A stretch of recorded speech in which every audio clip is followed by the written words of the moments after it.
મહારાજની, સદગુરુ નિરાંત મહારાજની, સદગુરુ મુબારામ મહારાજની, સદગુરુ ગંગારામજી મહારાજની, પરમ પૂજ્ય પરથીરામજી મહારાજની, પધારેલા હરિગુરુ સંતની.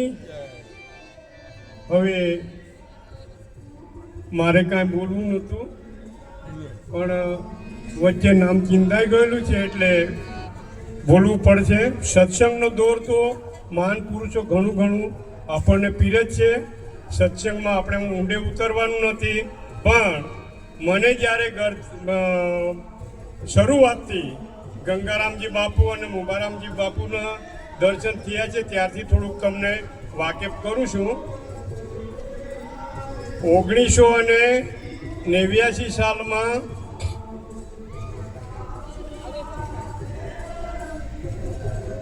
ફેબ્રુઆરીની 3 તારીખે વાડી નજીકમાં કાકડવા કરીને ગામ છે, ત્યાં પ્રોગ્રામ હતો અને ત્યાં લાસ્ટ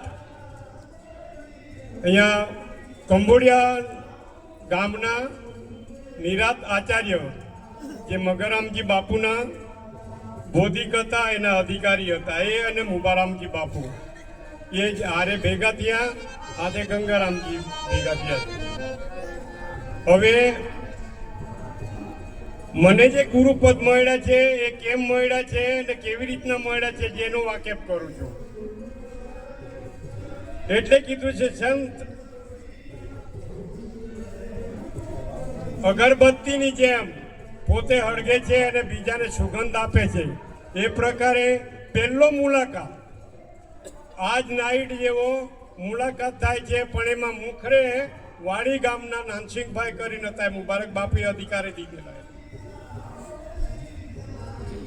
એને થોડુંક અમારા સત્સંગની અંદર વાતાવરણ થયું એટલે અહીંયા આવીને કીધું કે અમુક તે વખતે જુવાની હતી બાપુ, લગભગ 38-40 વર્ષની વાત છે બાપુ. એટલે બીજા દિવસે આ અધિકાર આપવાનો નક્કી જ કરી દીધું. કોઈ મુલાકાતની મુબારક બાપુ જોડે અને ગંગારામ બાપુ જોડે. આવા ઉધાર દિલના પુરુષો તો કોક જ મળે છે.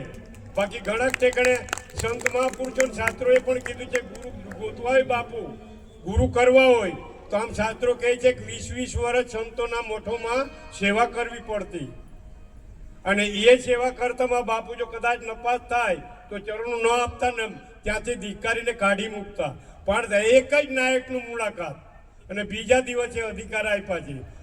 જે દિવસે અધિકાર મળે છે તે દિવસે તો મારી પરિસ્થિતિ વાત નથી કરવાની, પણ તે પછી મુલાકાતમાં આવ્યા છે. ગંગારામ બાપુજીની વાત કરું તો કયા મુખેથી એના ગુણને વિરધાવવું એ તો થાય એવું છે જ નથી. એની જ વ્યાખ્યા કરાય. આજે એમનો દિવસ છે મહારાજ, આજે એમનો દિવસ છે. સત્સંગ તો થયા જ કરવાના છે, પણ એમની જીવન ગાથા જે છે, એનો જીવન ઇતિહાસ છે, એ જો આપણે નહીં બોલીશું તો જ્ઞાન તો થયા જ કરવાનું છે. આવતીકાલે બી થવાનું, બીજા દિવસે બી થવાનું છે. સત્સંગ તો થયા જ કરવાનું છે અને આજે બી થવાનું છે. મહાન પુરુષો પડ્યા છે. પણ જ્યારે ગંગારામ બાપુનું જીવન કેવું હતું એ એનાથી વિખોટા હોય, એનાથી અજાણ હોય તે કહેશે કોણ? એ જ્યારે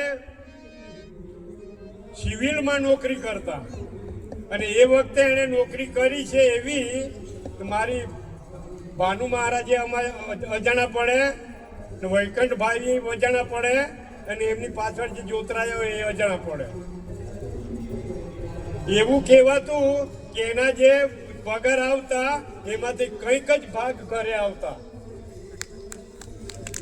બાકી અમારી માતાશ્રી, માતાજીનું કલા માતાજી એ બીજા ઘરે કામ કરતા. આમ જે થઈ ગયેલી વાત એને કહેવામાં કોઈ વાંધો નથી. એ બીજા ઘરે કામ કરતી અને એના જે પગારમાંથી જીવન નિર્વાહ કાઢતા. તે વખતે વૈકંઠભાઈ એ લોકો ભણતા. એ અને અમારા બરોડામાં જે બાઈ છે ગંગારામ બાપુજીની ચિરંજીવી દીકરી, એ બે ભાઈ બહેન ભણતા, એમનો ગુજરાન કરતા અને ઘરમાં તંત્ર ચલાવવા. અને ગંગારામજી બાપુ તો ફકીર હતા, એ પગારમાંથી ભાગ્યે જ બચાવીને ઘરે આવતા, બાકી સેવામાં જ. અમારા ડુંગર વિસ્તારમાં જ્યારથી ગંગારામ બાપુના પહેલા જ મુલાકાત વાડીમાં મારે થયા છે ને પહેલા જ પ્રોગ્રામ આપણા ઘરે કરાવ્યા છે, તે પછી આ પાડી ને શાકબારામાં ને બધું પ્રચલિત થયા છે. પણ અત્યારે બધા સંતો ભૂલી ગયા છે, એમ કેવું તો એ ખોટું નથી. ગંગારામ બાપુના અધિકાર અપાયેલા ઘણા છે, એમની પાસે મારો નંબર છે. પણ આટલી મોટી ઘટના બની છે, ગંગારામ બાપુનું શરીર પડી ગયું છે, પણ આજ સુધી કોઈ લાલે મને ફોન કર્યો નથી. આજે આ સંત મેળાવડો રચાયો એની નજીકમાં અમારા ભીખુરામ બાપુએ મને ફોન કર્યા. આજે કોઈ આમંત્રણ નહોતું આપ્યું, છતાં એક લક્ઝરી અને 2 4 વ્હીલ લઈને આવ્યા છે. અમે લગભગ 45-50 જણાનો સંઘ છે અમારા પરિવારનો. હવે આવા પુરુષને જો ભૂલતા હોય તો એ આપણી ઘર હાજરી કહેવાય. બીજી બાબત, હજુ એક 4 વ્હીલ ત્યાં આવી જ નથી. અચાનક એવો ઘટના ઘટી છે, મઢીમાંથી જે ગાડી આવવાની હતી, પણ જે ગાડીનો ડ્રાઈવર એના જ ઘરમાં મૃત્યુ થઈ ગયું છે, એટલે મઢીના સંતો હજુ આવ્યા નથી. તો ખરેખર એક વખતે તેવી ઘટના ઘટે છે. ઉમરપાડામાં અમે અને બાપુને મેં ફોન કર્યા કે અમુક પેશન્ટને લઈને આવતા છે. અમે હજુ ઉમરપાડામાં જતા કેસ અહીંયા નીકળે છે સિવિલમાં. કોણ છે આજે સિવિલમાં આવી નોકરી કરતો? આ તો કહેવાય છે સંત સપૂત ને તુંબડા, ત્રણેયનો એક સ્વભાવ. તારે પણ ડૂબાડે નહીં ને તાર્યા માથે ભાવ. એ ભાવ અમારા ગંગારામ બાપુમાં હતો અને એ જ ભાવ અમારા જયસુખ બાપુ પાસે છે. અમારા ઘરે આજે વર્ષો વીતી ગયા છે, પણ એમના સિવાય અમારે ત્યાં પ્રોગ્રામ થતા નથી. કેમ કે ભાવ છે. તમારી મારી વચ્ચે કઈ છે પેલી લોચુંબક જેમ લોખંડને ખેંચે છે, એની વચ્ચે કઈક ભાવ પડ્યો છે લોખંડ અને લોચુંબનો. તેવી રીતે અમારા જયસુખ બાપુ જોડે પણ અમારો નાતો છે અને એમના સિવાય અમારો પ્રોગ્રામ થતો નથી. ને આજે પણ એમને પત્રિકા આજે આપી દીધી છે છાપવા. બીજા મહિનાની 4 તારીખે પ્રોગ્રામ થાય છે, પણ જયસુખ બાપુને વિનંતી કરજો કોઈ બી ઠેકાણે પ્રોગ્રામ તમારે 4, એ તો વર્ષોથી જ લેતા જ નથી, પણ મારે કહેવું પડે. એટલે ખરેખર જીવન એવું જીવો કે જોનારા જોયા કરે. જીવન એવું જીવો. આજે ગાથા તો ગંગારામ બાપુના જીવનની જ ગાવી જોઈએ. આમ કહું છું એ ખોટું નથી. ખરેખર તો સત્સંગ તો થયા જ કરવાના છે.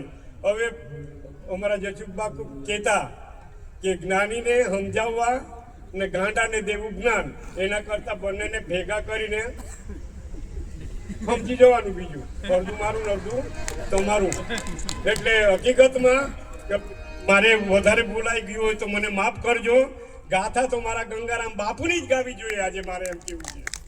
બાકી બધા જ જ્ઞાની બેઠા છે, બધા જ માથે ગુરુ કરેલ, વગર ગુરુના છે જ નથી. અને આખર કોઈના ગુરુ નહીં હોય તો મા બાપ તો ગુરુ છે અને કોઈ સંદેહ નથી. આટલું કહીને મારે સત્સંગમાં તો જયસુખ બાપુને મને ખબર છે કે હું 3 કલાકનો બોલવા વાળો છું ગાંડી ગયેલી ભાષામાં. પણ અત્યારે મારા આમ સુરતમાં અને આમ ભરૂચમાં જાઉં છું ત્યારે મને સત્સંગ કરવા માટે ઊભો કરે છે, તે મને થોડું ધુજારો આવે. કેમ કે તમારી આગળ મારે શું બોલવું? જ્યાં ગંગા વહતી હોય ત્યાં ભરીને પીવું કેટલું પીવું? એટલે ખરેખર એક વાત કરીને મારે વિરામ તરફ જવાનું છે.